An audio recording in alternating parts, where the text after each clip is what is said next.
Olá pessoal, meu nome é João Luiz Braga, sou analista aqui na Encore e obrigado por assistir mais um comentário mensal agora do mês de agosto de 2021, né?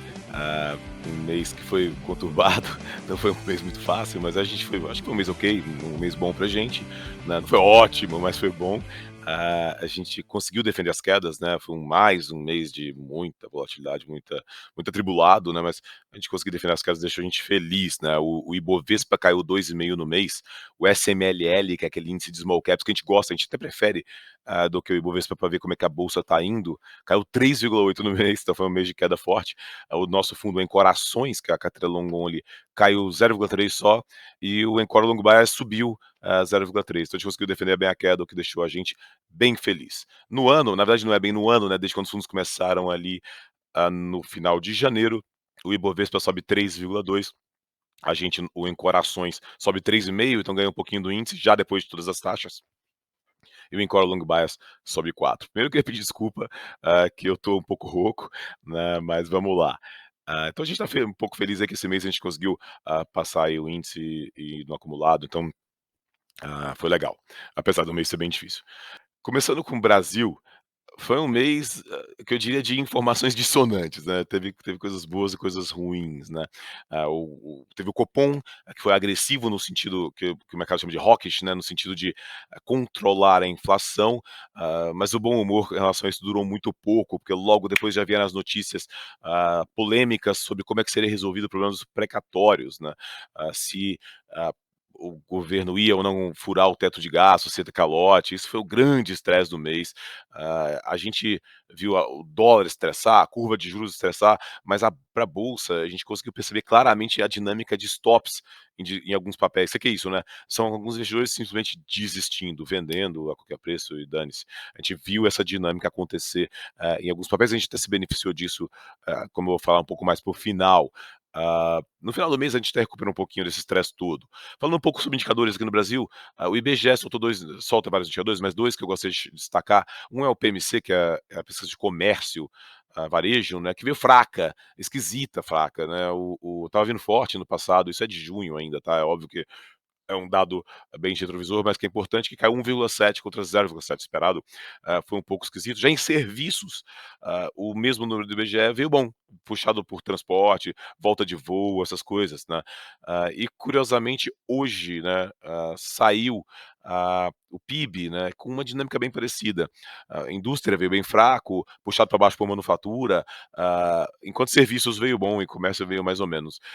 Enfim, esse PIB que veio pior, eu acho que é óbvio que é uma notícia ruim, mas não é uma notícia tão ruim. Ah, no outro PIB a galera revisou bastante para cima, né, o pessoal tinha na média lá atrás uns 3,5% de crescimento para esse ano, aí revisaram para 5,5%. Com esse PIB de agora a gente acha que vai ter uma revisão um pouco para baixo, mas não muito, porque só o carrego estatístico, né, se a gente não cresce mais nada, nos próximos trimestres, a gente fecha o ano com 4,9% de PIB. Então, se na média o pessoal está esperando 5,3 a 5,5% de PIB, e na estatística é 4,9, eu acho que vão ter pouquíssimas revisões para baixo, então não vai impactar muito em preços não. Ah, é isso. E teve uma grande notícia boa em relação ao Brasil este mês, pelo menos na minha opinião, que foi o fiscal. Ah, a gente a gente o número de déficit primário do governo, de 19,8 bi, foi muito melhor que o consenso esperava, que era mais perto dos 28. Isso apontou para olhando para os últimos 12 meses, para um déficit de 3,8% do PIB, mas isso tem os gastos com covid, né, você tira os gastos extraordinários com covid, dá 0,6% de déficit. E honestamente eu acho que ninguém esperava isso mais para o começo do ano, esperavam déficits maiores. Isso é uma notícia super boa e honestamente eu até acho que é por isso que você percebe Brasília querendo meter um pouco a mão nesse dinheiro aí, dado que tem uma eleição no ano que vem e o fiscal tá vindo melhor que esperado, né. Isso aqui é o do governo, se você olha o consolidado, o resultado primário consolidado, que inclui governos regionais, empresas estatais, que neste mês foi de 10 bi, também metade do que a galera esperava mais na faixa de 20 bi. Ou seja, do ponto de vista fiscal, olhando para trás, né, retrovisor eu sei, mas olhando para o que a galera esperava e o que aconteceu, eu posso dizer que a gente está vindo bem, né, e fiscal é disparado o maior medo que a gente tem em relação ao Brasil, né, que pode desancorar tudo, né. É óbvio que a gente tem que olhar para frente volta a história dos precatórios, volta a história do teto, e a gente tem que sempre ficar com cuidado, porque no Brasil a gente não tem margem para o erro, a gente não tem ninguém vai dar o benefício da dúvida, a gente tem que ser austero sempre. Mudando um pouco para Estados Unidos, e eu peço desculpa que eu fico olhando para lá, porque é onde está minha colinha, vocês sabem, mudando para os Estados Unidos. Primeiro, aquela história de inflação que todo mundo vem repetindo sempre, então vamos começar por ela. Acho que a inflação foi um mês que não teve grandes novidades, né, o de varejo, o CPI, subiu exatamente o esperado, que foi meio. Aí no PPI, que é atacado, não, esse veio mais forte que o esperado, veio 1% contra 0,6 esperado, mas o mercado se preocupa mais com o CPI, então eu diria que não foi muito um evento este mês, a questão de inflação, tanto que juro lá foi comportado durante o mês, se teve alguma coisa foi o juro cair, com preocupação com variante delta, com preocupações de recessão, que também melhorou já, voltou, nada demais. Hã, uma coisa curiosa foi a temporada de resultados, que aqui no Brasil foi muito boa, nos Estados Unidos também foi muito boa, foi a maior frequência de EPS beat. O que é isso? De surpresa no lucro das empresas dos últimos 22 anos de história registrada, de acordo com o Goldman Sachs. Foi realmente uma temporada, e não é porque foi um efeito base bom em relação ao Covid não, foi de novo, eu tô comparando com o esperado, né. E todo mundo sabe que teve o Covid no ano passado, então o esperado já deveria refletir isso, mesmo assim, foi um massacre nas expectativas, foi realmente muito bom. E por fim teve uma outra notícia muito boa, que foi o Jackson Hole, né, aquele evento que tem que estar todo mundo esperando o que que o Jerome Powell ia falar em relação ao taper, né, em relação à redução, dos estímulos monetários, e acabou que foi uma notícia positiva. O Powell foi tranquilo, né, no modo, em português dizer, ele falou que vai sim diminuir os estímulos, mas, isso não está correlacionado com o aumento de juro por lá, e a preocupação com inflação, ele repetiu a questão, de menos preocupação com inflação, que a inflação, ela tem, alguns pontos, temporários, como pressões de oferta, salários, e que vão melhorar, enfim, e com isso o mercado leu isso super bem, o mercado estava com muito medo disso, né, e a bolsa subiu, né, foi o 7º mês consecutivo de alta, né, sem pina. A gente aqui está desperdiçando, porque mês passado foi horrível aqui no Brasil, esse mês ainda foi ruim de novo. Lá, o S&P subiu 2,9, acumulando 20,4% de alta no ano, ou inveja, né. E é curioso, né, pô, João, a bolsa ela tá subindo pra caramba, e aí a gente vai olhar pra positioning das pessoas lá, dos institucionais, a gente acha que o pessoal tá leve com bolsa lá, apesar de topo histórico, apesar de, ter subido bastante, né, a gente acha que o pessoal tá leve, não tá tão posicionado em bolsa assim. E tem várias formas de ver isso, uma das formas, é olhando pra montagem de proteções, né, de hedges, né, você percebe que a demanda por put, né, por opção de venda, é muito maior do que a demanda por opção de compra, e isso está causando um desbalanceamento que a gente até tentou aproveitar num trade aqui, mas não deu, nada. Não perdemos dinheiro, mas também não ganhamos. Mas, são formas de a gente ver, que o americano não está tão posicionado em bolsa assim, apesar de tudo isso. Ou seja, pelo menos do ponto de vista de positioning, até tem mais para subir.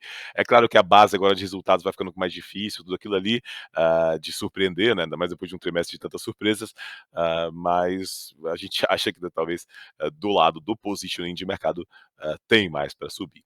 Falando um pouquinho de China, que também é muito importante, né, ah, China veio com dados ruins, né, tanto de produção industrial e também os PMIs, né, que a gente sempre acompanha por lá. Com isso a gente já está vindo ficando mais pessimista, com commodities, né, a gente zerou a posição de Vale no mês passado, foi bom, porque caiu bastante depois. O minério de ferro caiu bastante, né, então, mais um indicativo, de que a gente estava certo em ficar pessimista, né. Cortes de produção de aço, derrubaram o minério. Hã então, hã, acho que a gente vendeu bem essa Vale e ficou, acho que ficar um pouco mais, pessimista com commodities foi uma postura boa, mas a gente tem que ficar esperto daqui para frente, porque a gente acha que, os estímulos podem voltar por lá, né, especialmente 2, taxa de juro e corte nos compulsórios. Quando isso acontece, geralmente commodity vai bem. É isso então de dado de macro, né, entrando um pouquinho, no nosso mês que a gente mudou na carteira, né, a gente aproveitou essas quedas, essa dinâmica de stop generalizada que a gente viu, especialmente ali nos dias ali, da preocupação com precatório, tudo aquilo ali, para aumentar posições que a gente gosta muito e posições que tinham subido na nossa cara, aquela coisa.